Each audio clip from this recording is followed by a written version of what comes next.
Well,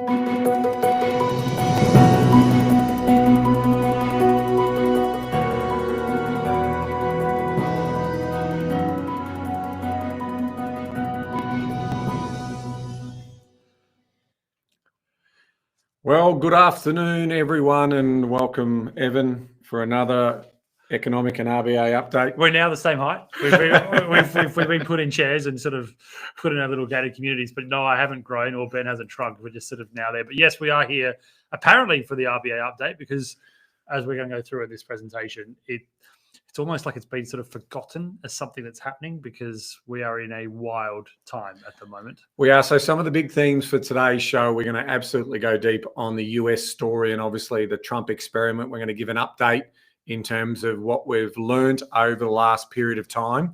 It's also federal election time, so we're going to go deep into federal election territory. What a time. And budgets. And then hopefully that'll take us into 2:30. Of course, we'll then take the RBA governor's decision and the board's decision. We'll talk to that. And then we're going to circle back and do a bit of China and also Europe. So a little bit of a different order today in terms of how we do this update, but certainly lots to talk about. So let's jump into today's episode and talk firstly about the US. This is going to be a debate and a half, isn't it? It is definitely going to be a bit of fun. It's going to be a bit of fun. So let's start with obviously the annual inflation. So let me get through a little bit of data here from the US Bureau of Labor Statistics. And the annual inflation rate in the US eased to 2.8% in February from 3% reading in January, which was below forecast of a 2.9% reading. Now, what I'm going to do now is going to do what went up and what went down. So first of all, we'll start with what came down, and that was energy costs declined by 0.2 year on year. Gasoline, that was led by gasoline negative 3.1 versus negative 0.2 of 1%, and fuel oils negative 5.1 versus negative 5.3. Shelter was 4.2 down from 4.4. Used cars and trucks was 0.8 versus 1%. Transportation was 6 versus 8. New vehicles was negative 3 versus negative 3, so pretty much flat. And then what prices went up? We saw natural gas prices soared 6% versus 4.9, so going in the wrong direction. Food costs went up 2.6% versus 2.5. Now, on a monthly basis, the CPI rose by 0.2 in February, down from January's 0.5 increase, which was the highest monthly inflation rate since August of 2023. Meanwhile, annual core inflation slowed to 3.1%, the lowest since April of 21, and from 3.3% to below expectations of 3.2.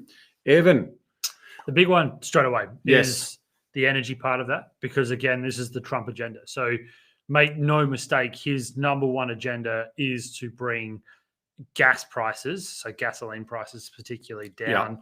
The ability to therefore move transportation around the US, for Americans to transport themselves around the US is his absolute election promise. So what we've seen his action so far is coming that way. We'll talk about some things that are out of his control that he's now probably not going to happen about, one of them being Russia not going to the ceasefire. But they were the first things to look at. Overall, though, it still shows that shelter is a massive problem. Like, it's still growing at well and truly double what the inflation rate is. If you look at the overall movement in things like new car sales, that's going to be interesting because this is pre-tariffs on Canada. Give me the right C country, right? Canada and Mexico.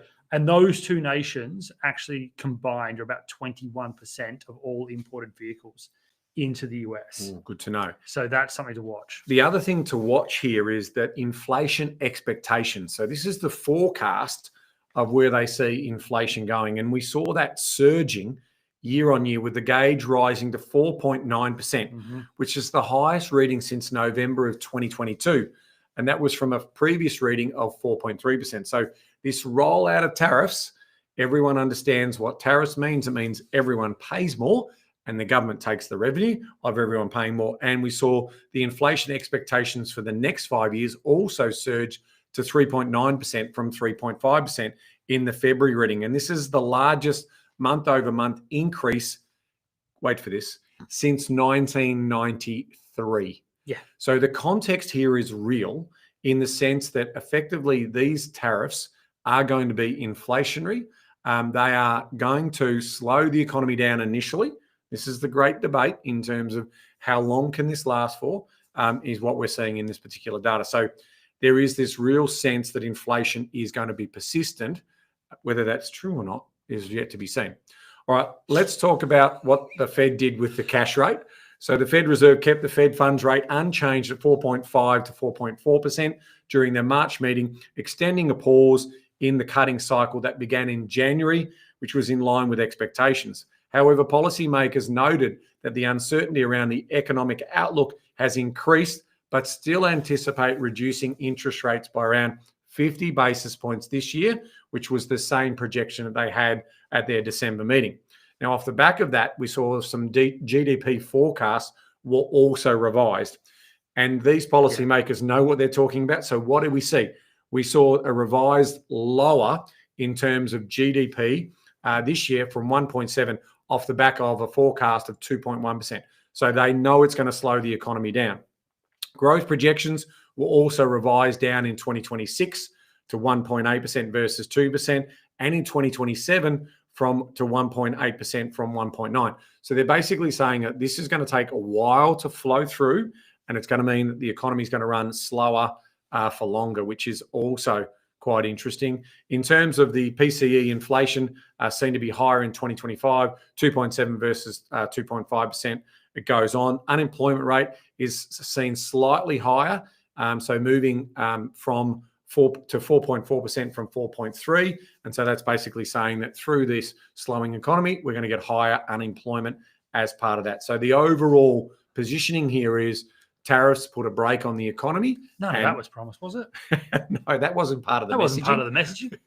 All right, so let's have a look at the dot plot, Evan, and tell us what you see here. Yeah, so again, this is verbatim out of their statement, so I do apologize. It looks like something out of the 1970s, but the one to look at is the one on the left-hand side. That is where the overall 18 participants in the board see the cash rate at the end of each year. So 2025 is the one on the end. That is still showing that the majority of the voting members see a further half of 1% out of the cash rate. So 2 rate cuts sometime this year to take it down to a band of between 3.75 and 3.4. That's where it would be on that. And then you can see as you move out, I mean, Ben and I were making a joke offline before we came on.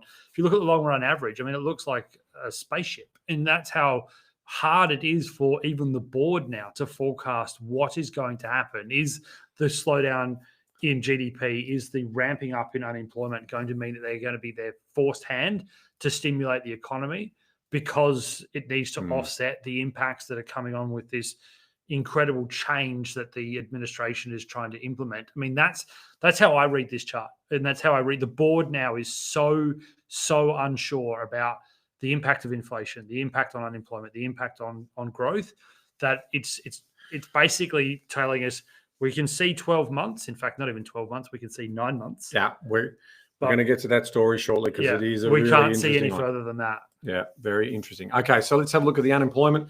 US unemployment rate rose to 4.1% in February, which was up from 4% in January and slightly exceeding market expectations of staying at 4%. The number of unemployed individuals increased by 203,000 to 7.05 million, whilst the unemployment declined. Whilst employment declined by 588,000 to 163.331 million. The labour force participation rate also fell to 62.4%, and the unemployment population ratio decreased to 59.9%. Let's move through in terms of telling a story around that. And what we're seeing here now is the consumer confidence and sentiment. So this is basically the consumer saying so much change, so much information. We're a bit unsure in terms of what's happening here. So the University of Michigan's data showed that consumer sentiment for the US plunged to 57.9 in March, the lowest since November of 2022, which was 64.7 in February, and well below the forecast of a 63.1 preliminary estimate. So sentiment declined for the third straight month, with many consumers citing a high level of uncertainty around policy and other economic factors. Whilst current economic conditions were little changed, 53.5 versus 67.5. Expectations for future deterioration by 54.3 versus 60 across multiple facets of the economy, including personal finances, labour markets, inflation, business conditions, and stock markets, which have taken a little bit of a bath over the last couple of months. They have indeed. I think just before we get off this also sort of talks about, we know the tax changes are coming to personal income tax, but what the consumer is also saying is, A, they don't know when it's going to happen. B, they're also now conditioned that prices are a certain price, and they are now being told that they're going to jump by 25% or something with Liberation Day coming up in a couple of days' time, that they are not going to be able to afford the things they have. Because in the end, the tax take only happens when a good hits the US. Correct. And it only happens if the consumer consumes that product. Yep. So this is the whole question with tariffs, right? Is that, yeah, it looks good on paper in terms of the tax take, but you're assuming that no behavior changes. It doesn't stop people consuming or using products into the US at the same rate that they were, when realistically what you're doing is you're increasing price to try and make US products more competitive internally versus internal. And therefore, you're going to have a revenue problem here, because if people stop consuming US imports and buy domestic products only, you're going to have a shortfall. I'm getting ahead of time. We're going to be talking deeper. But what you can see here is there was this euphoria about the businessmen coming into the White House. And so you saw equity markets and confidence and sentiment hit. And then actually the reality of the situation is, wait a minute, all the goods that I buy, interesting how most of them come from overseas. Yeah. And so now those things even by my nearest neighbors in Canada and Mexico. Yeah. So that's going to be a problem. And we're seeing it now in retail sales. Yeah. So we saw in terms of the US Census Bureau, they released the retail sales in the US increased only by 0.2 of 1%, a month on month in February, rebounding from a downwardly revised 1.2% fall in January, but well below forecast of a 0.6. Remember, this US consumer is massive, right? They consume a lot. They are well 60% paid. of GDP. 60% of global GDP. Or of US GDP. US GDP. Sorry, I was going to say. Now, seven of the reported 13 categories saw declines, i.e. food services, drinking places, gasoline stations, clothing, motor vehicles, parts and dealers, sporting goods, hobbies, musical instruments, bookstores, miscellaneous retail stores, and electrical and appliances all saw declines. In contrast, the sales for non-store retailers ended their biggest increase, 2.4%, followed by health and personal care, food and beverage, general merchandise, and building materials. And sales for furniture stores stalled. So the US consumer is a little bit unsure. What's also interesting there is that it's not specific to what we just spoke about, right? It's not international goods are stalling and domestic goods have done okay. They've just basically gone on a buyer strike. Correct. And that's the way to argue it straight out. Okay, so how's that flowing into business confidence and business conditions? So what we saw from the Institute of Supply Management, the ISM manufacturing PMI fell to 50.3 in February from 50.9 in January, below forecasts of a 50.5. The reading pointed to a slower growth in the manufacturing sector as demand eased, production stabilized, and destaffing continued as companies experienced the first operational shock of the new administration's tariff policies. Prices growth accelerated due to tariffs, causing new order placements, backlogs, supply delivery stoppages, and manufacturing inventory impacts was the message from the chair of the ISM. New orders fell the most since March of 2022, 48.6 versus 55.1. That is a meaningful fall. That's a big difference. Employment, 47.6 versus 50.3, also fell into contractory territory, and production slowed sharply, 50.7 versus 52.5. In addition, price pressures accelerated to the highest since June of 2022, 62.4 versus 54.9. Meanwhile, inventories were basically stable, 49.9 versus 45.9, and backlog of orders contracted less, 46.8 versus 44.9, while supply deliveries, 54.4 versus 50.0, indicated further slowing deliveries. That's interesting. Now, put it all together, we come into what we refer to as the Trump economic experiment. We called it here earlier. when we've been talking about it later. And we want to basically explain what we've learned in certain interviews and announcements that have been made by the Trump administration. So I want to explain it this way. Howard Lutnick, he's the Secretary of Commerce.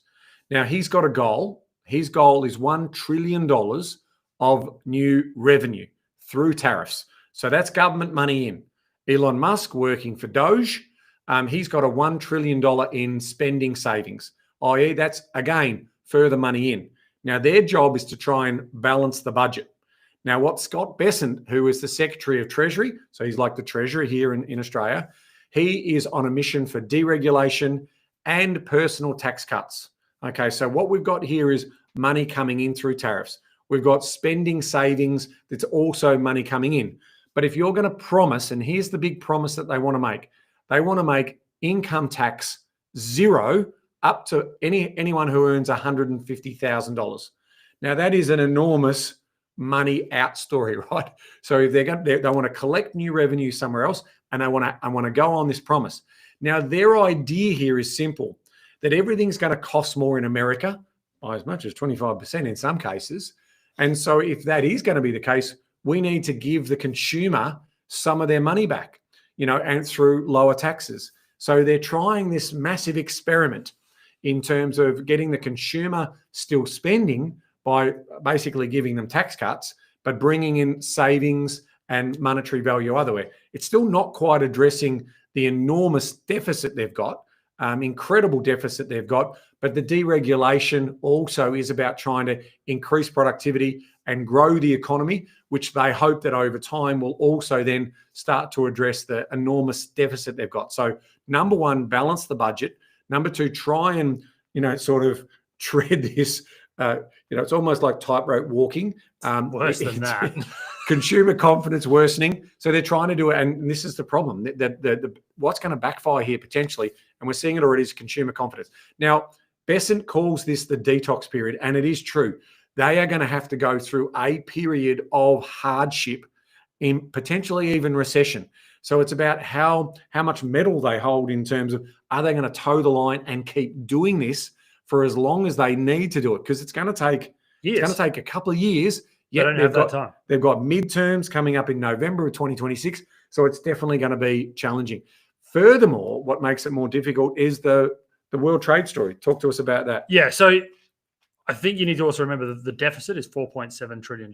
Yep. So this is part of the part of parcel. Then you have the world trade story. So we are a couple of days away here in Australia from getting what the US is referring to as Liberation Day, when they outline all of this reciprocal tariff taxation system. Mm-hmm. No country will escape. We've heard that already.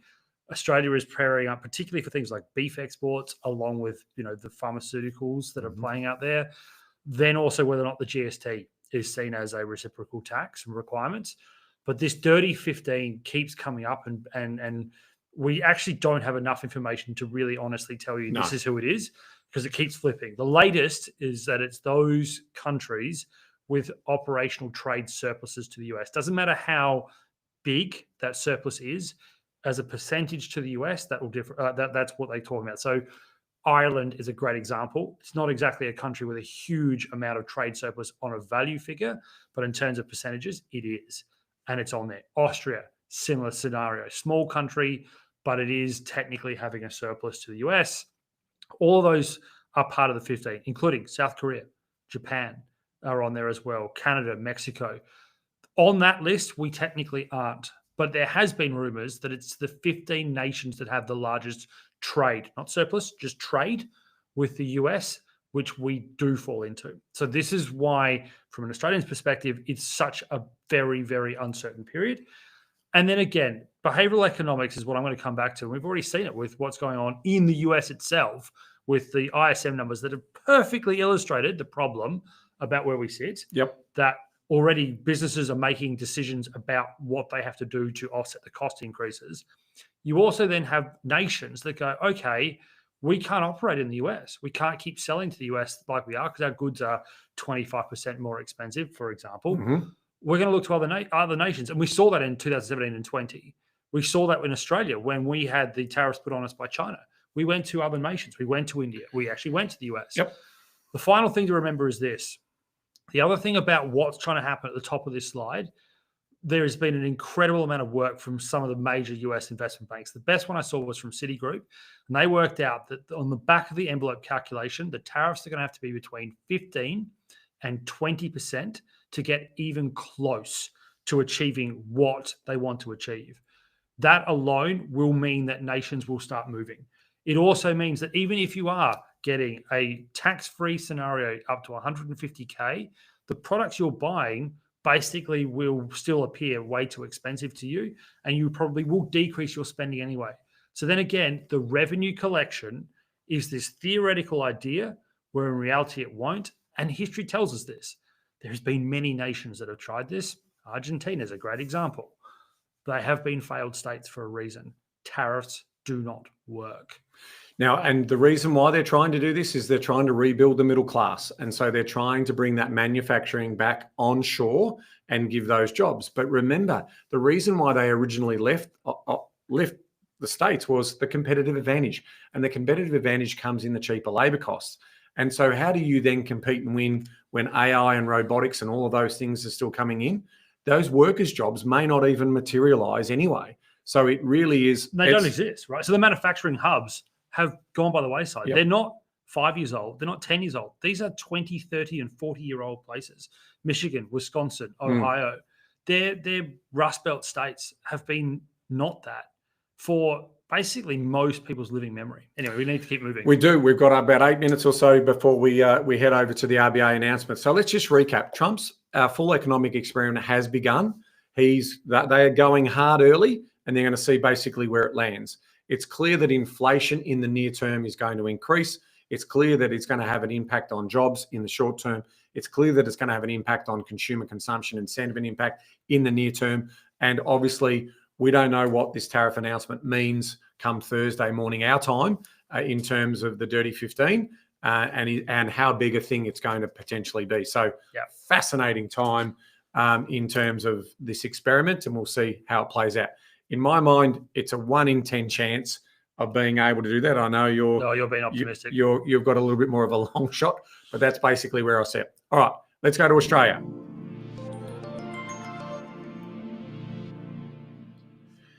Now, the Australian market, we also want to basically focus in on what's happening from the federal election and also the federal budget. So what we saw, time to do it. what we've got a couple of minutes to talk about. Look, the budget was a bit of a non-event. The reality is they've squeezed out another $17 billion in spending, which gives everyone a moderate tax cut. It doesn't kick in for 15 months.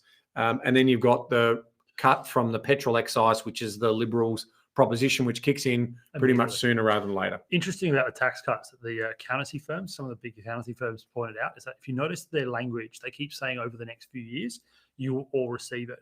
What they are sort of going away from is the fact that over the next 3 to 5 years, the amount of people in this country that cross over the 37-cent tax bracket, which is currently 135K. Currently not indexed. Will actually mean that it's offset. Correct. So that $536 you'll get in the second year. So not next financial year, not 2 financial years away, which is July 1 next year. It's the one after that you'll get the full through. You'll only get it probably for 1 year, most people out there, because about 41% of the population will then jump across. That $536 will get basically absorbed for the first 10 grand above it. And then as soon as you go above 145, you're still paying tax. Look, nice to see some of our lower income earners getting something in that. And I'm not trying to be facetious on that. No. But I think, I think the petrol excise will probably have a lot of popularity for especially people rolling around in SUVs. Correct. But the catch with that is it's for 1 year. Yeah. And as we've seen with the current government, with the energy rebate system, once you start giving the electorate money, pretty hard to stop it. It is, but I mean, that's the whole idea. If the electorate or the economy does well, you should be able to extend it. This is my whole point. Yep. It's almost like this is what I want to see in government. I want governments, they've got one job. They've got to build the economic pie. And the better they do at running an economy, the more money we have to share around. It's as simple as that. So the idea whereas tax cuts are baked in terms of excises, they're not so much baked in, and they can make that tough economic decision and, second year before, another year or 18 months out before an election, you think they could do that because they did pull the petrol excise last time. Mm-hmm. So Jim Chalmers did pull the Liberal excise last time. In terms of energy policy, the only thing I want to say here is really simple. We need to make energy basically the cost zero. We need to try and work out a way that we can bring energy costs down as much as possible, because that's exactly what's happening in China, and it's what the US need to do. If they're going to have net energy costs at zero, their competitive advantage becomes enormous. And energy costs are so important in terms of fixed input costs in so much of what we do. Digital world. I'm sick of the debate. I just want basically cheap energy, and I want it for as long as I can possibly get it for. So do whatever you need to do, because energy policy is nation building. It's the fabric of everything that we do. And, foreign investment won't come into this country, and we won't build stuff here if our energy costs are more expensive, our labor costs are more. They'll just ship it across and they'll import it to us. So that to me is a big story there. I want to then talk about public service jobs. That's obviously another one in terms of spending. So what we have seen in this particular latest budget, we've seen the biggest movement from a surplus to a deficit outside of the GFC and also the pandemic. And that just says to us that neither side of politics, they're trying to buy your vote. Neither side of politics are doing a good job at running a good economy and tightening their purse strings. They just don't do it. And unfortunately, the expectation of the punter, i.e. the voter, is give me more. Give me more of that in terms of what it looks like. So I'm interested in what's going to happen in regards to reducing costs, reducing spending, regulation versus deregulation. We are over-regulated here. We've had no productivity improvement since around 2017. So for mine, that's ridiculous. Yeah. And then so the final thing that we're also seeing, this very small differentiation otherwise. And the other one that's happened is clearly infrastructure projects going to be sort of not redefined, but reorientated. So we've already seen the opposition also talk about the suburban rail loop here in Victoria. They're going to scrap the funding for that and also the Sunshine station upgrade and redirect it towards the Victorian upgrade for the airport link and a few other bits and pieces. That's, I think, the other thing that's going to happen now is that's the libs. It's going to be national off balance sheet, as they refer to it, which is a horrible term. Funding is now the target for both sides, because if you actually have a look, the off balance sheet for the current government has gone from $42 billion to $106 billion, but that's all seen as an investment. Again, the suburban rail loop is a great example of government investment that actually is not an investment. It's a poor allocation of capital. It's economic vandalism. It's terrible. And yeah, sorry, I get really annoyed by this. At the end of the day, the big spend that's happening, the big build in Victoria has obviously generated more jobs. I've said this publicly before. There's more government paid jobs in Victoria than the private sector jobs. That's ridiculous. In terms of a capitalist society, that is ridiculous. And so what we have a problem with is all these union jobs aren't necessarily going to be able to be sustained. So this is the Labor government looking after the powerful unions and giving them future work. And I've always said, you will not need a rail loop. You'll have autonomous vehicles that will take you from point to point as part of that story. So it's a dumb project, and I definitely don't want to see the government spending money on it. 10 seconds to go. We need to get to the RBA and talk about what we're here to actually do. Because again, as we said before, the RBA has almost been forgotten about what's going on right now. We are forgetting that actually at the moment, this is happening and it's just gone on. Okay, so what do we get? We have had no change. If you have a look at that, effective of April 2nd, we have no change as expected. So what we'll now do is we'll go through the overall statement. Because don't forget, the other thing that happened today is the first board meeting with the new setup. Yep. We now have 2 new members that are officially on there.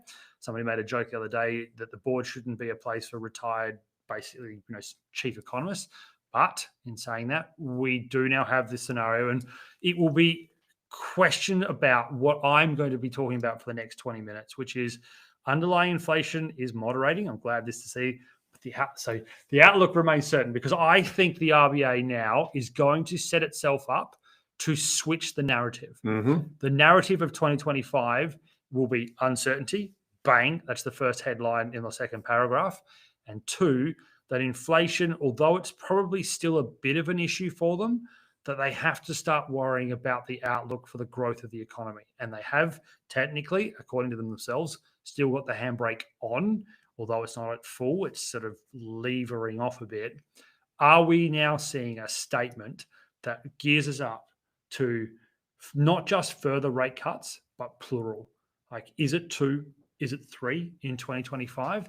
And that's what we'll go through now with the statement in terms of where we see it, because I think that's where we're now at with what we just debated around the US, that it's now there. And so what we've done is we've got the comparison document to come across to have a look at the big change. And from what I can see, just reading it where it is right now, it is different, quite significantly different in terms of what it was before. And that's where we need to be looking at with regards to those numbers. I also think the one that's happening here is that businesses in some sectors continue to report weakness in demand that is difficult to pass on in cost increase. So this is the other part of it, is that at the moment, the cost increase differences, because of things like tariffs, because of things like global trade, because of things around service supply, it is stopping the ability to work. It is slowing the economy down. The US is showing it, but the RBA is now telling us in their statement that this is now their switching concern. Well, fallen substantially from the peak. So we've got that recent information suggests that underlying inflation continues to ease in line with most recent forecasts published in our February monetary policy statement. Nonetheless, the board needs to be confident that this progress will continue in terms of what it looks like. So we've just got the team to put the comparison document together. So now it is. While you're doing that, I want to read this out. Uncertainty about the outlook abroad also remains significant. This is a completely new paragraph. On the macro policy front, the recent announcements from the United States on tariffs are having an impact on confidence globally, and this would likely amplify if the scope of the tariff widens or other countries take retaliatory measures.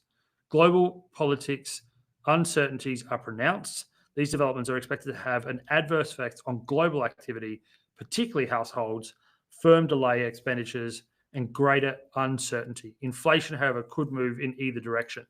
This is what I was hoping to see. That is the groundwork to say that actually we are now looking at growth. We are now very much aware, and you can see where basically Ben's cursor is on the right-hand side of that screen. That paragraph, that moderation, is now very clearly saying that they are moving towards a growth outlook. That growth is now becoming a problem because you can see below, they are still believing that inflation is sustainably returning towards target in a more reasonable time frame. The inflation story is starting to become a secondary story. It's not completely out, but it's happening. And I think that's what is so important about what's on screen, is that outlook remains uncertain. The macroeconomic issues are there. Growth now has to become their outlook.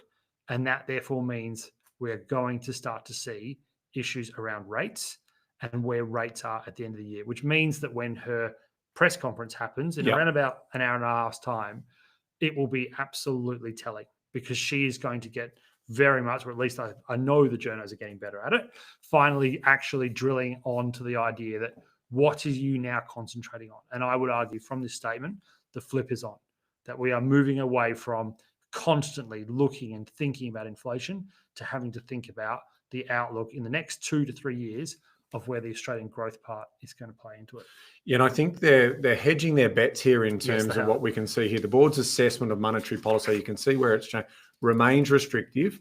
The continued decline in underlying inflation, but is welcome. But there are where am I finishing here? Nonetheless, risks on both sides. Yeah. So I think from that point of view, the board acknowledges progress has been made, is cautious about the outlook. So they're still saying that they're cautious about the outlook and that progress has remained. So I think they're saying we're making that progress, which is good. The decline is there. So it's not making a clear case for a May cut. No, but it's closer. I mean, if you look at that last paragraph, the board will, it's cut out, continue to rely upon data. Yeah. So over the next month and a half, we will get 30th of this month, you get the next major quarterly CPI. Yep.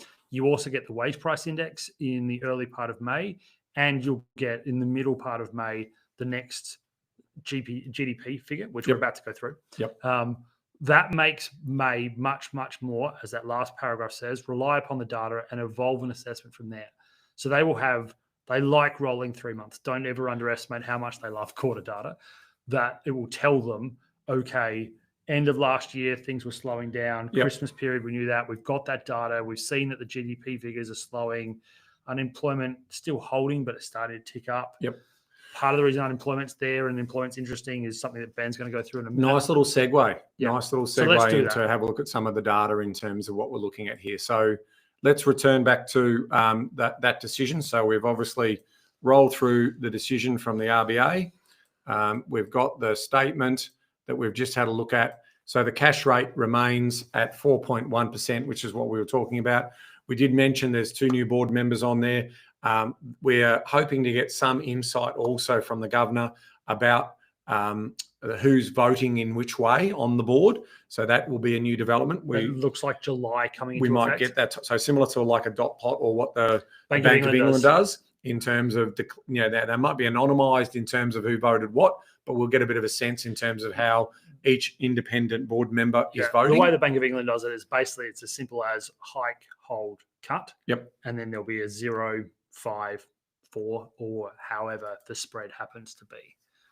So let's talk about, basically where we're at in regards to the inflation story. So we did see Australia's monthly consumer price index increase to 2.4% year on year in February, easing from a 4-month high of 2.5 in January and below forecast of 2.5. So it came in below expectations. It was the lowest interest rate since last November.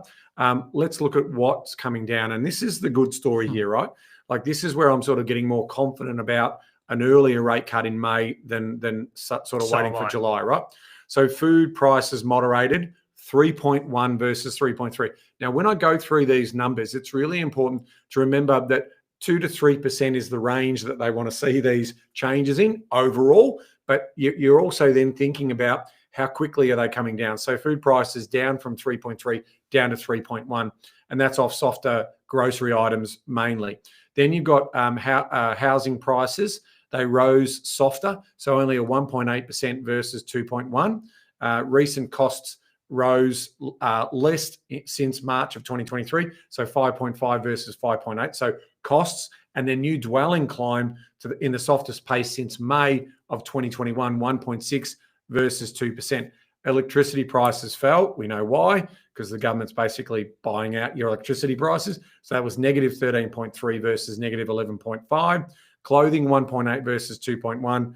Education 5.6 versus 6.5. These are the good ones. Education coming down from 6.5 down to 5.6. In terms of financial services, 5.3 down to 4.5, and transport prices also were negative, so disinflationary 0.9 versus 0.5 plus, and that's the fastest drop, driven by automotive fuels as part of that story. So some good numbers in there. Let's move on.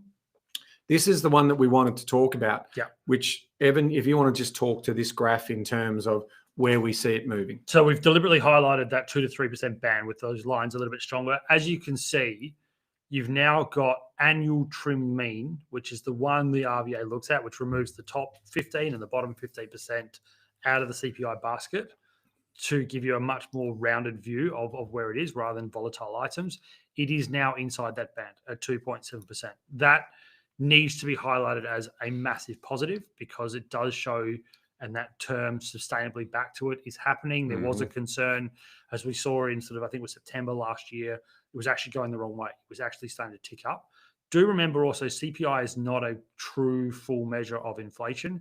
It is a percentage movement of an annual or a monthly trend. And the less volatile items are taken out. But this is a good story. This is a good story.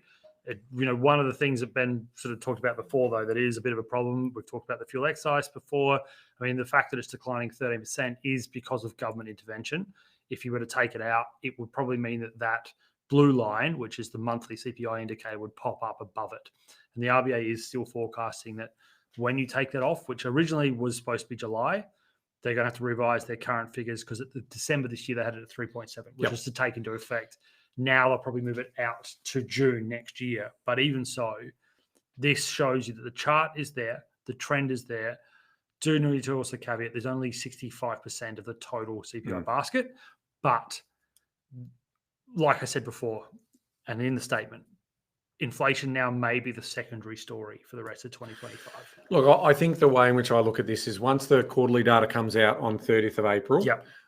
if we can see trimmed mean inside that target range, Or even touching it. Yeah. you've got an argument to reward the punter, right? In terms of that. Now, here's the challenge. It's that sustained word that she's talking about. That buys the board a little bit of time if there's some uncertainty there, which is what she's got a little get out of jail card on this word sustained versus what it is. But you'd like to think that, remembering that there is a lot of lag in terms of how quickly this flows this is into retrospective the economy. data. Correct. Right? So it takes a while, for these sort of things to turn around. So hopefully they're respectful of the fact that it does take a significant amount of time for a cash rate cut to flow through the economy. Which rule of thumb is 6 months. Yep. So the one that we saw in February realistically doesn't start taking full effect in terms of behavior until about July. Yep. So if we're looking at May, we are talking about probably moving towards September, October before there's actually a proper reaction to it. Yeah. And look, now we want to do is we want to lift our eyes up to the 30,000 foot view of the Australian economy. So when we did the last update, we hadn't had the Q4 GDP numbers.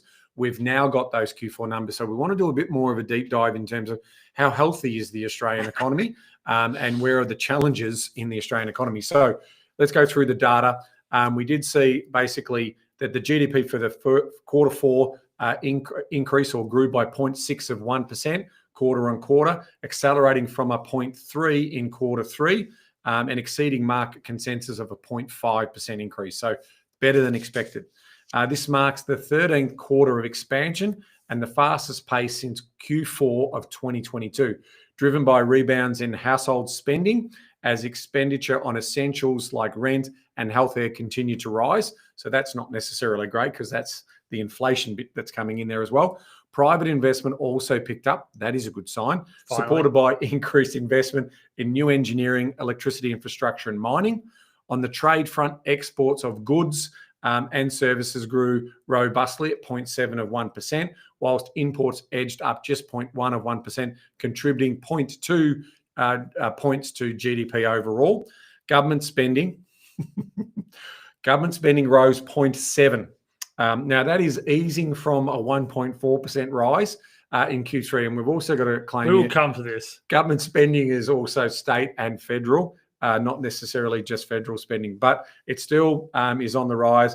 But that did mark the slowest gain in a year. Meanwhile, changes in inventories added 0.1%, turning positive for the first time in 3 quarters. Household savings ratios increased to 3.8% from 3.6%.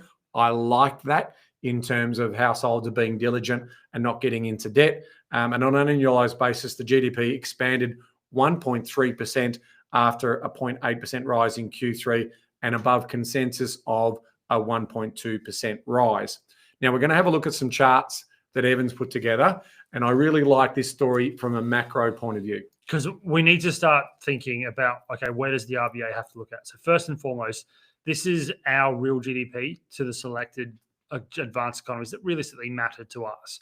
Highlight the US, and you can see the US is over, 5th from the left in terms of where it sits. I'd probably also highlight the UK. This is a country that has been under incredible pressure over the last sort of 5 years. Mm-hmm. And it too is now starting to get out of its malaise and it's going slightly better rates than we are. Then you look at where we are comparing ourselves to. We'll get to Germany because Germany is a fascinating one. And the fact that obviously it's had negative GDP where it sits, where it's just had a massive change on that. So we are sitting at the wrong end of this chart and we are not showing signs of competitiveness. We are not showing signs of adapting. And we are also not showing signs of aspiration. That word is deliberate because a government's job, and we talked about just before the RBA's release, about where government sort of priorities sit. Government's priorities between balancing aspiration and fairness. When I say fairness, that means, Ben's word is, or the sentence is, no one left behind. That's part of it. And that's fine. Governments can have that mandate. But if it comes at the point of view that there isn't actually aspiration, it's just allowing overall fairness to take over, you don't actually get growth. If you don't grow the economic pie, Yeah. you can't bring everyone along on the journey. Which explains the next chart. So this is the other thing to remember, is that the quarter we've just had was the first time in 7 quarters that we've actually finally got out of what should be used in the GDP figures, which is per capita. This is basically remaining and taking out things like migration. All things being equal, we have been in a recession for 7 quarters until we finally popped out of it. So it's 8 out of the last 10 quarters. The household has gone backwards. And that's what this shows. This is basically showing that the household, despite the fairness techniques that are apparently put in by certain governments of all persuasions, that overall the economy isn't coping with where we sit. Because it brings us to the chart that I know Ben loves the most when I showed it to him. Oh, it just goes to show you how is the economy running? It's running on debt. Yeah. And it's running through things like the care economy, as the new government loves to refer to the term. This is an unsustainable chart scenario. This is the kind of stuff that Europe has been doing for decades and has found ourselves in trouble. I'm not advocating for one side of politics or the other. What I am saying is that this, if you can see this trend took off under the Abbott government, right? This is 2014 when it really started to be this scenario where, spending from the government side, because if you remember your year 10 economics, GDP equals consumption plus private investment plus government spending plus net exports. So exports minus imports. That's all it is. That's what this shows you, right? This is exactly what this is showing you in terms of where it sits on the spending side. And you can see that even looking through COVID, government spending, for obvious reasons, was absolutely ramped up, and that was under the Morrison government. And then we've had a scenario where we did start to see the cost of living come in, and that's what Ben's pointing to in that little green bit down.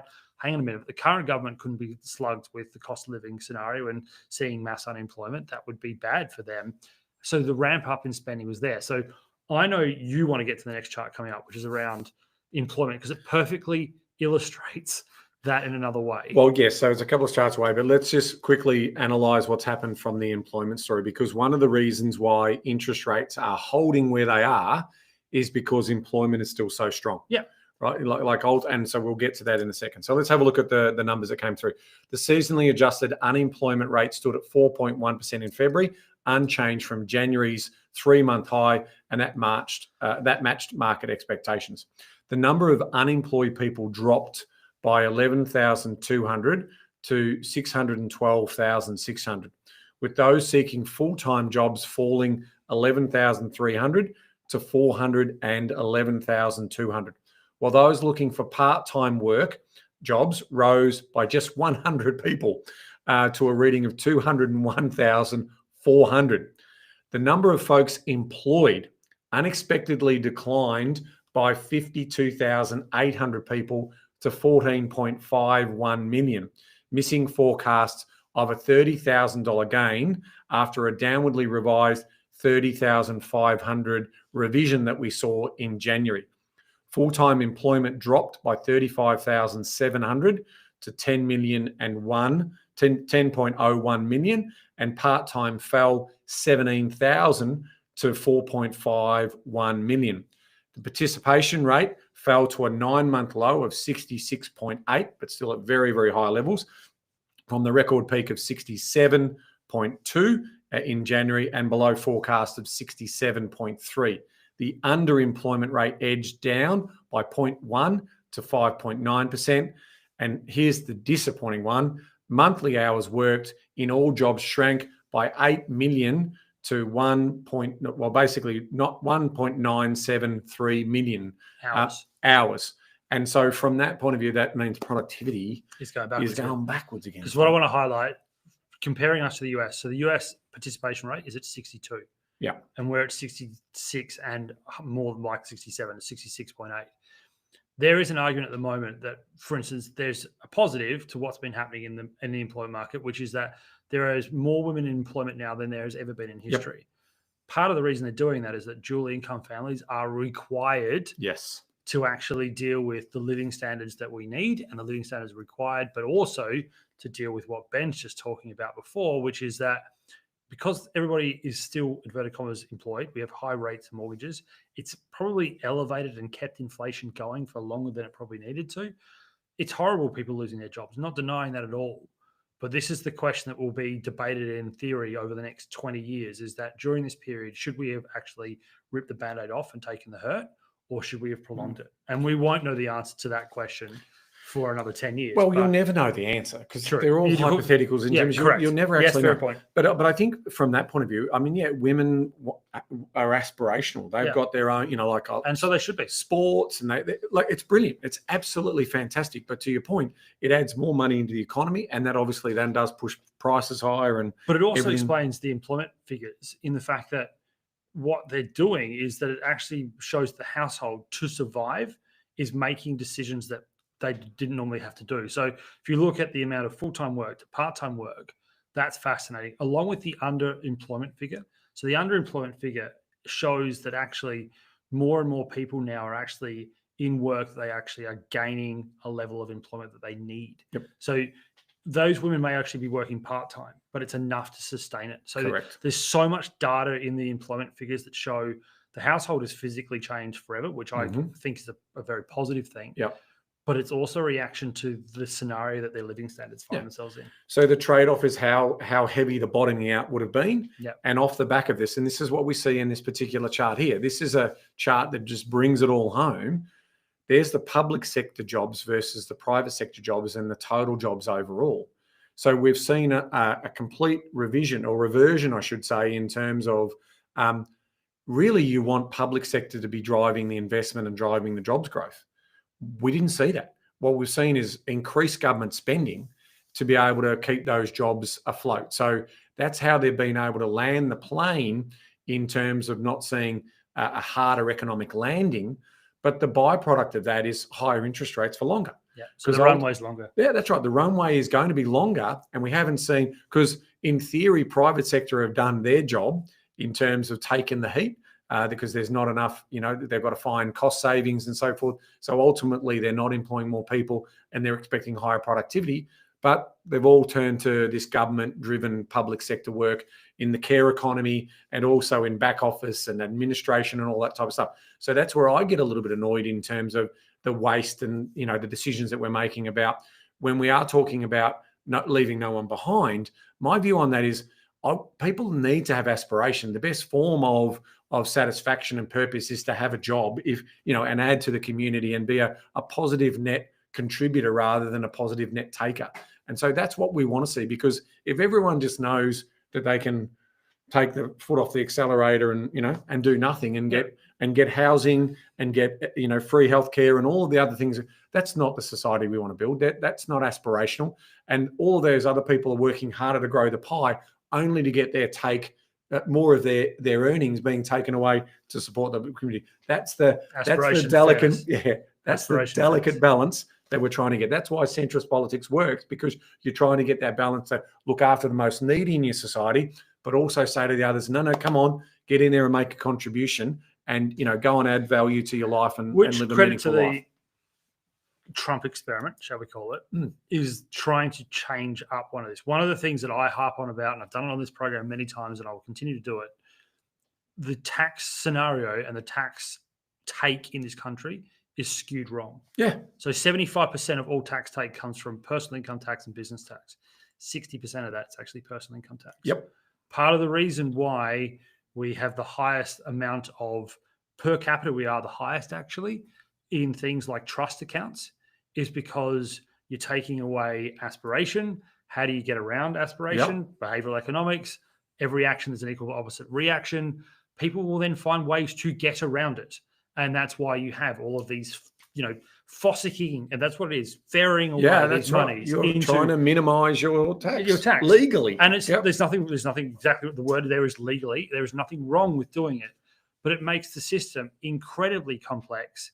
It then again creates the issue between aspiration and fairness, because it's who can access that strategy. People with higher amounts of money. Again, superannuation, this is a debate for another day, but superannuation technically is skewed against the lower socioeconomic group, because you're actually offering the higher economics group a chance to basically halve their tax rate by putting it into super. That's a story for another day. That's that right, but also explains this chart. That's why consumption tax, i.e. GST, is such a good tax because the people who consume more pay more tax. And stop getting caught up with that whole idea that it will hurt the lower socioeconomic. The way you offset it is that you allow the bottom tax brackets to come up. And that's the same sort of thing. Companies and businesses try to minimize tax through other means as well. Yeah. If you have a sales tax, i.e. on revenue rather than on profit, again, you clean all of that up in terms of you don't have all this you excess. Watch a company that tells you, what about the productivity gain you get out of that as well? Like you wouldn't have to have all of this administrative crap behind the scenes in terms of compliance, tax work, and everything like that. Anyway, enough of our rant. Or the ability to just say, well, actually, we did make a profit this year. Yeah. Okay, so what did we see from the recent rate cut in February? What we saw in terms of the Westpac Melbourne Institute Consumer Sentiment Index, it rose by 4% or 4 points in March, reaching 95.9 from 92.2 in February, and it's the highest level in 3 years. The increase was driven by the RBA's rate cut that we saw in February and easing cost of living pressures, supposedly. The index is now just 4% below the neutral level of 100. Obviously, that's where optimism and pessimistic outlooks look in terms of where that balance is. Survey results also showed broad-based improvements with a notable rise in confidence regarding labour market outlook. Despite the overall improvement, some concerns persisted, particularly regarding international developments. That's the Trump effect, and also the geopolitical wars that we've got going on. While not the most pressing issue, the ongoing US tariff dispute did come up in some of those conversations, and that's what we were talking about. But I time to buy dwellings moving higher, house price expectations naturally move higher, interest rates going down, people think prices are going to go higher. The one for me is still around the confidence in their employment story. Mm-hmm. Like, again, if governments do stop this spending, and they are the bulk of the employer, there's going to have to be an adjustment there. There's going to have to be a detox time where there's going to be... So I've always argued this exact point, right? So that index shows that unemployment expectations, we're pretty confident in our unemployment scenario. And it has been you can see the average is still near enough to 130. That gets back to that point, which is that if you don't feel the pressure that you're probably going to leave your job, your actions and what you do into the economy won't change. Yeah. And that, again, not trying to say this as a way of, it's a good or a bad thing. It just shows that clearly you're under pressure. We know you're under pressure. You're telling us that in this data. But back of your head, I'm not fearing I'm going to lose my job. And for that reason, you're under pressure, but you're not changing. So when Besson talks about a detox moment, it is absolutely about taking the medicine. And if we do see a government in power that does decide to reduce spending, the reality is that there will be an impact, and that will slow the economy down for a period of time. But it's like what the recession that we had to have under Keating, and the restructuring and deregulation and the removal of tariffs. Then you get this incredible period of economic prosperity, and that's not driven by just basically grabbing more tax take. Okay, so the reality is at some point in time you've got to move through an economic cycle, and you've got to have a period of softness. To reframe that conversation to increase the long period of Ben's conversation longevity. Here is what every nation at the moment is asking, which is how much goods and services do you want to get from a government? That's what we're boiling it down to, is that the governments of all persuasions over the last 25 years have actually said that it's all from us. What probably needs to be debated more openly is that it can't be all from government. Unsustainable. Yeah, and that's the problem. And that's where we find ourselves. Yeah, today. Do you want to have some treatment now, or do you want to basically bottom out like Greece did, and they still aren't out of their quagmire in terms of what happened in that? Yeah, and Greece is a great example of really bad things. I mean, the one to look at, which is interesting enough, going through the huge thing, is Argentina and how they've basically voted in a completely alternate government to what most of them in their living memory. Deregulate everything, and the government's not here to help you. Correct. The government's going to be smaller. You're going to have to fend for yourself and bring in business and bring in investment. That's the great and experiment. We're going to lead. Yeah, that is the ultimate experiment. Argentina is the great experiment. And they had no choice, because for 100 years they've lost their economic advantage.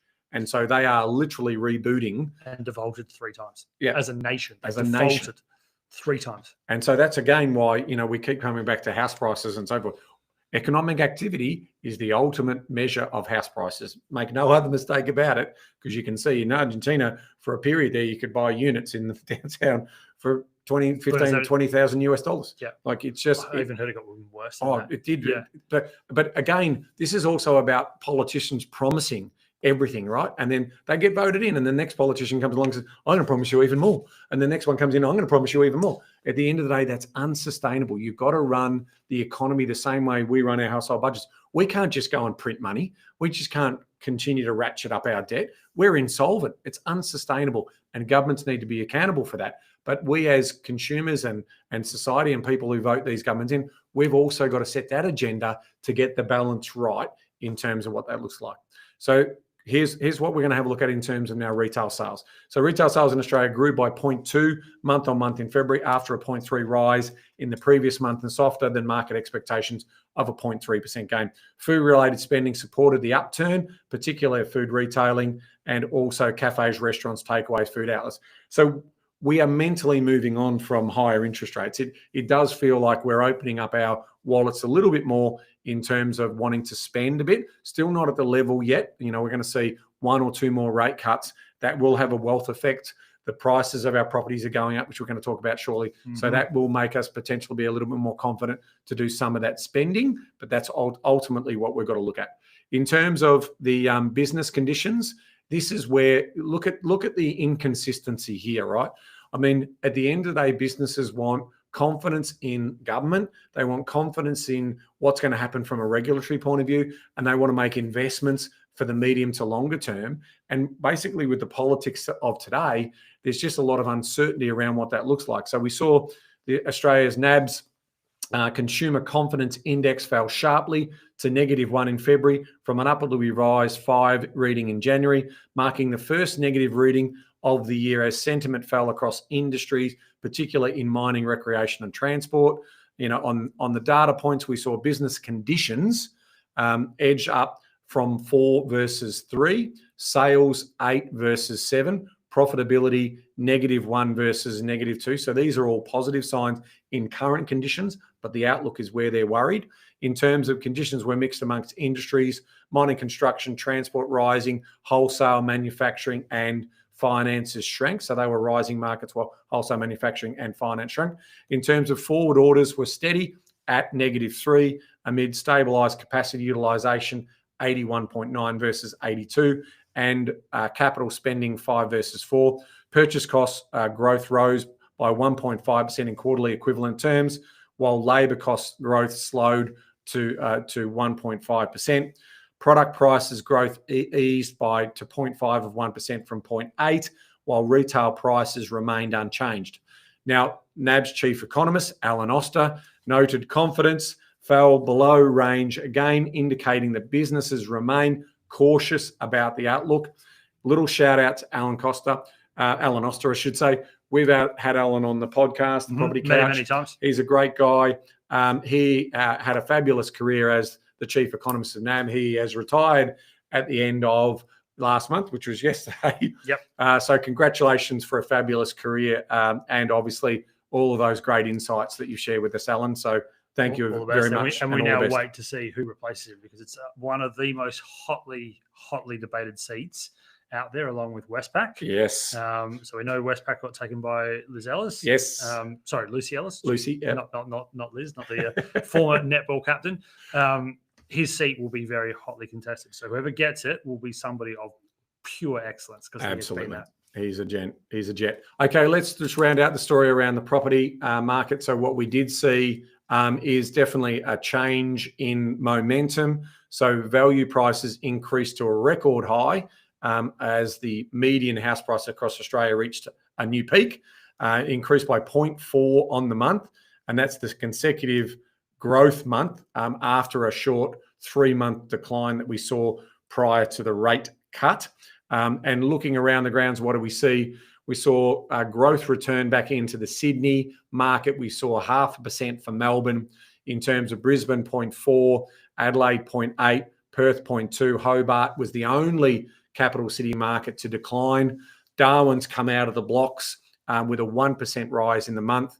Canberra 0.2. So overall combined capital is 0.4. Combined regions, they're still doing quite well because it's still an affordability story there. So you got 0.5 increase. So nationally 0.4 overall. So naturally you'd expect we still aren't building enough property. So supply remains constrained. We've got an undersupply story, but we still have demand from both the owner-occupier and first home buyer, as well as the investor coming into the market as well. So that just gives you a bit of a look in terms of that. So let's recap what we saw here in terms of the key takeaways. We do believe that the next rate meeting is in play. We didn't think today was in play, and obviously that wasn't hard to predict. So we'll obviously be looking at the money markets in terms of their expectations. A lot rests on the interview that's probably going on right now as we speak. 25 minutes. With the governor of the Reserve Bank. In terms of property prices are on the move again. Remember, Melbourne and Sydney make up a big portion of the overall weighted average of the median price in Australia. So if those two markets are moving, usually you'll see the national price move higher. And of course, the next time we catch up will be post-election. Will be. So from that point of view, your vote is important. Make sure that it counts. It is definitely, I think, going to be a little bit closer election this time around. We may see a minority government. From a property investor's point of view, if I can wear my property investor's hat, the better outcome would more than likely be an outcome where we had a Liberal National in a minority government versus a Labor with the votes or the support of the Greens and the Teals getting into power, because ultimately we know the Greens' position on rental freezes and rental caps and basically more market interference from a property point of view. So just wanted to leave you with that particular note. All right, we promised to round out the other global updates. So we'll do a quick update on China. What we saw in China from an inflationary point of view is that China's consumer prices dropped by 0.7 year on year in February, surpassing market estimates of a 0.5 decline and reversing the 0.5 rise in the prior month. This was the first consumer deflation since January of 2024, amid fading seasonal demand following the Spring Festival in late January. We've got a series of movements here, which I won't bore you with, but you can see at the end of the day, that's a big step down. And you can see that, so that would be concerning for them. And it'll obviously mean there'll be further stimulus around the particular market. In terms of what happened with the Bank of China, we saw the People's Bank of China, the PBOC, maintained its key lending rates unchanged for the fifth consecutive month in March, in line with market expectations. So the 1 year loan prime rate, the LPR, the benchmark for most corporate and household loans, was held at 3.1%, while the 5 year LPR, a reference to property mortgages, remained at 3.6%. Both rates are at record lows following reductions in October and July last year. Now, the PBOC, I should say, recently said that it would be willing to lower the rates further, again, to ensure that the ratio of bank holdings, bank reserves, remained appropriate for a sluggish economy. So that's trying to release more money into the economy. And on the fiscal front, Beijing rolled out more stimulus measures earlier in the month to boost domestic demand and consumption to mitigate the impact of the rising tariffs imposed by US Trump administration. So let's round out what we see in retail sales. And that's what we're seeing. So I think that needs to be pointed out is that there is some green shoots that are starting to appear. Yes, China, as Ben just showed you, has got deflation. That's DE, not DIS, disinflation, deflation. Prices are going backwards. That the consumer is starting to see that the central government and the overall situation around ability to borrow, etc., is going to improve. And so you are now seeing retail sales starting to grow.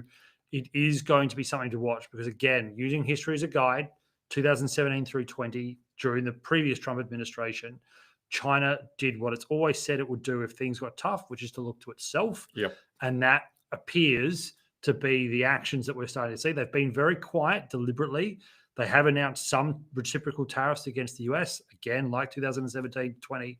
It's very targeted. Soybeans, agri products that the Chinese consume quite regularly from the US. that the US can't sell to any other nation. Soybeans is a great example. Yeah. And legumes in general are a great example. They are a huge consumer of that.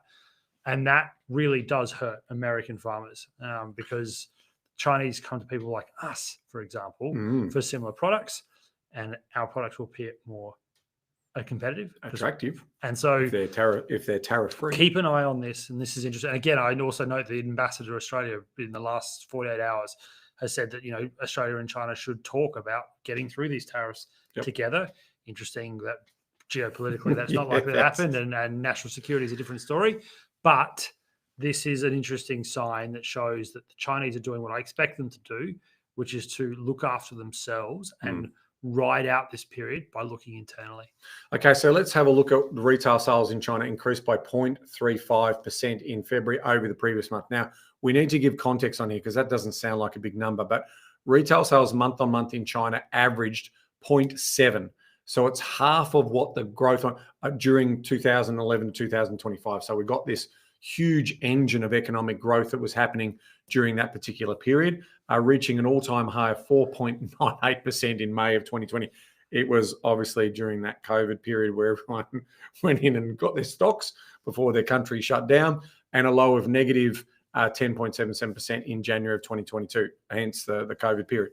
So that is obviously something to keep an eye on. So let's recap the key takeaways here. China's domestic economy is recovering, is the key. Obviously, we don't know what's really going to happen around the US and China tariffs. They are going to play out. They're going to be negotiated and continue to play out. But I will say this, don't underestimate China in terms of their energy story and their robotics cost advantage that they've currently got. Right now, they're building 23 nuclear power plants concurrently, as well as coal. They are bringing the cost of energy down, which will make a significant improvement in terms of their competitive advantage when they're competing globally. Okay, let's now have a look at Europe in terms of the Eurozone and get a quick little summary in terms of what's happening there before we close out today's update. So in the Eurozone area, the cash rate, we did see some movements here from the European Central Bank. So at their March meeting, the ECB lowered the 3-year key interest rate by 25 basis points as expected, reducing the deposit facility to 2.5%, the main refinancing rate to 2.65%, and the marginal lending rate to 2.9%. This decision reflects the updated assessment of the inflation outlook and also monetary policy transmission. The ECB acknowledged that monetary policy is becoming meaningfully less restrictive, easing borrowing costs for businesses and households. That's a signal to say, okay, this is as cheap as roughly money's going to get here, people. You need to start making those investments and getting out there. They also released further updates around their forecast. So their inflation is projected to average 2.3% for the remainder of 2025, 1.9% in 2026, and 2% in 2027, with core inflation nearing their 2% target. Off the back of the US tariffs, economic growth forecasts were revised downwards to 0.9% in 2025, 1.2% in 2026, reflecting anticipated weaker exports and investment. The ECB did say also that they remained data dependent and will adjust its policy as needed to ensure inflation stabilizes at its 2% medium-term target without committing to a specific rate path. Let's now look at how that's impacting consumer sentiment and consumer spending and confidence. Consumer confidence indicator in the euro area fell by 0.9% to a reading of negative 14.5 in March, the lowest in 3 months, but in line with preliminary estimates. In the broader European Union, consumer sentiment dropped by 1 point to negative 13.9 as consumers became notably more pessimistic about the future general economic situation in their respective countries, and to a lesser extent about their households' past and expected financial situation. Interestingly, at the same time, there was a slight improvement in consumer intentions to make major purchases in their country. So this could be one of two things. It's like, I'm going to buy locally and buy a purchase for the country, i.e. a new car made in Europe. Or the second thing is, I'm going to get in before the tariffs hit. In terms of those potential tariffs. So that could be moving some of those purchases forward before costs start to play out. So in terms of the key takeaways, all eyes are on Europe around decoupling from the US And will that, what will that mean in terms of obviously the war in Ukraine versus Russia? They're already signed up to significantly more military spending. They're obviously looking at stimulus programs to stimulate their local economy. I don't think you can get away from, like, the biggest story out of Europe is that for the first time in 80 years, Germany is going to stimulate itself on infrastructure spending and defense. Yep. It's 1 trillion euros over 3 years. It's about almost half of it in the first year alone. Make no mistake, as we've said before through this entire thing, action, reaction. And it's not just at the consumer level, it's at the nation level. And Friedrich Merz, who's just been voted in new chancellor, is clearly saying straight out to Germany, we have to change. I'm going to bring the change.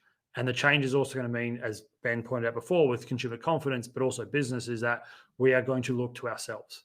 So already the contracts that they look like signing are with France. Okay. That in itself is fascinating. It's also with players like Slovakia and the Czech Republic, who are huge in things like drones, rather than doing what they had been doing, which is going to the US. So again, action, reaction is the other thing that's sort of forgotten about with the Trump experiment, is that the other reaction is that you create an us for them, and the consumption of US goods on exports can also now be under pressure, because if you've got a choice between US exports and domestic export players, you're going to choose the domestic play. And that's first and foremost. Second, even with the fact that at the moment the French are completely seized up politically, they're actually already showing signs of aligning across the political spectrum to start helping with the war in Ukraine has been one of them, but also around how Europe will fit going forward, talking to friendly nations is the term they're using. And we are part of that discussion. We have been invited to be part of that group that's, looking at what happens with Ukraine and Russia. But it's more than that. You can hear that it's also on the sidelines, economic trade links and economic growth. This is why it's fascinating to me. Why tariffs don't work is because the nation that's doing it actually ends up leaving itself in the cold. Well, make no mistake, no other nation could even attempt this other than what the US. Americans are doing. Right, no other nation could even attempt it. But this whole idea of then say, well, okay, you believe in fair trade, I believe in fair trade, and the other 40-odd nations that also believe in fair trade, well, let's just go and trade. And let's look at ways in which we can help ourselves out. Could you imagine, as an Australian perspective, where retaliatory tariffs from us were on Ford and Holden products, GM and Ford, and we dropped the luxury car tax that we currently have on Europe, and your ability to buy a European car went through the roof? It's those kinds of changes that can actually now be seen as a possibility, which originally probably weren't. I think that's a great place to end on. There's a lot of uncertainty out there, that's for sure. But ultimately, at the end of the day, we'll see how the experiment plays out. It's still going to run pretty hard for the remainder of this year. We're going to learn a lot in the next couple of days in terms of just how hard the US president wants to go on these tariffs and making America great again, and just how much they want to decouple from the rest of the world is going to be a really interesting story. All right, thanks very much, everyone. Thank you, Evan. Thank you, Ben, for another great lot of insights in terms of that. Just remember our disclaimer: this is not professional advice; it's not investment advice. In respect of that, thank you very much for your time, and we will see you in May. For the 16th and 17th. 16th or 7th. We'll see you on the 17th of May with a new government. Well, hopefully by then it'll be settled. Then. It won't be. It'll be the 14th of May. Apologies. 14th of May. Got to get my time right. But that's all right. And with a new government. And with a new, hopefully there won't be a minority government. It'll be organised by then. Yes. We're a small country. Surely we can organise that. We'll get it together. We'll get it together. Thanks, everyone, and bye for now.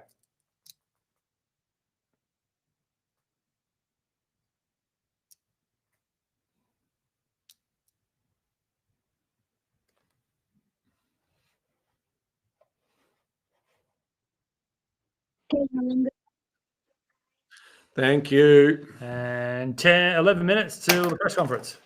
We can sit down and watch the press.